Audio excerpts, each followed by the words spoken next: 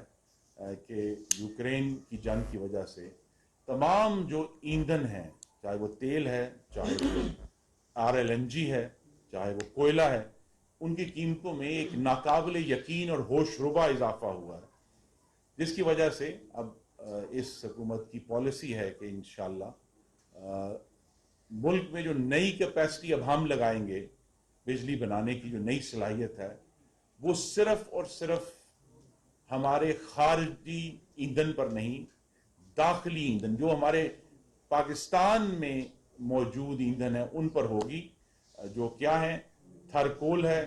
ہمارے پاس ہائیڈل ہے, ہمارے پاس یہ سولر جو شمسی بجلی ہے, اور ہمارے پاس ہوا کی بجلی ہے,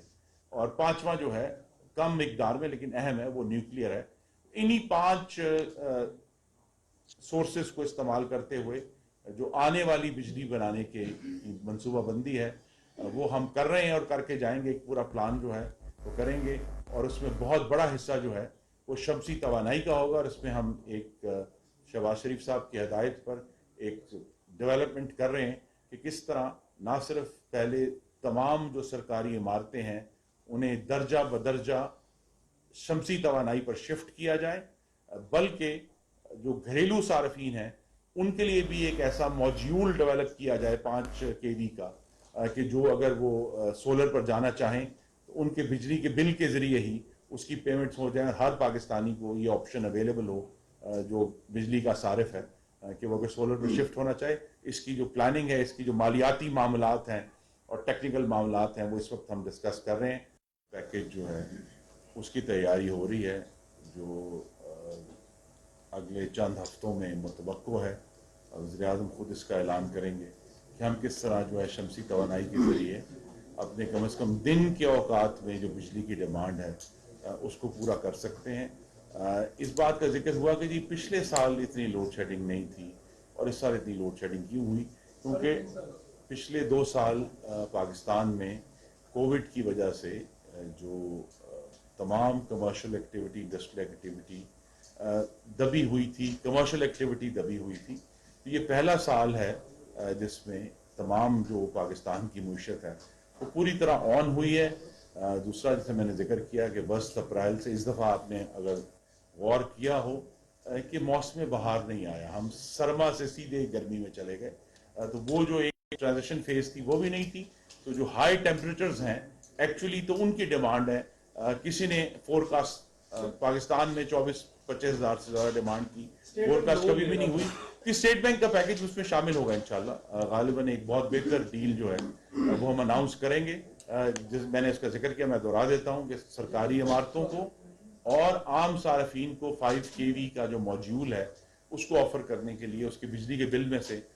کچھ ایک ایڈیشن تھوڑی سی کی جائے گی تاکہ وہ وقت کے ساتھ ٹرانزیکشن کر کے اپنے بجلی کے بل کے ذریعے ہی اپنی سولر کی پیمنٹ کر